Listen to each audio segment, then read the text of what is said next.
Wealth और income inequalities को pop culture में तो डिफेंड करना बहुत आसान है, खास करके एक मोनोलॉग सेटिंग में जहां पर आपको अपोज करने वाला कोई नहीं है, या फिर एक ऐसी ऑडियंस के सामने जिनको इन सब चीजों के बारे में ज्यादा पता नहीं है।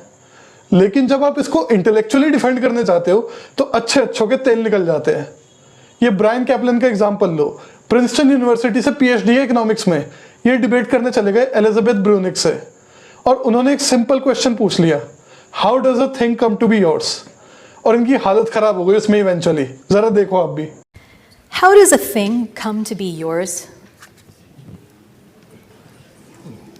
How does a thing come to be yours?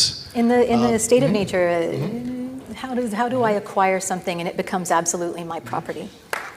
Right. Good question. So first of all, I would never say absolutely. Absolutely never say absolutely.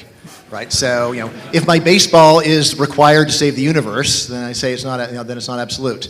How do things normally come to be yours? Wait, why wouldn't it be absolutely yours if it was required to save the universe? Pardon? Why wouldn't it be yours if it was required to save the universe?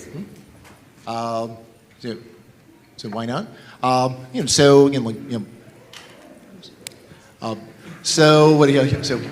All right. Let's let him answer the first question that you posed. Right. Sorry.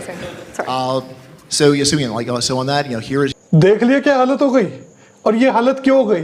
क्योंकि Brian कैपलन को भी ये बात click कर गई कि भाई the moment you कंसीड कि हाँ भाई प्रॉपर्टी राइट्स एब्सोल्यूट नहीं होते, वहीं पर आपके सारे तर्क ढेर हो जाते हैं अनइक्वल वेल्थ और इनकम डिस्ट्रीब्यूशन को लेकर के। क्योंकि भाई साहब, अगर गरीबी है देश के अंदर, अगर हेल्थ के लिए कोई तरस रहा है, एजुकेशन के लिए कोई तरस रहा है, आपके पास कोई तर्क बचता ही नहीं है उसके बाद, unless and until you argue that property rights are absolute. वहां भी आपकी एस्तसी हो जाएगी।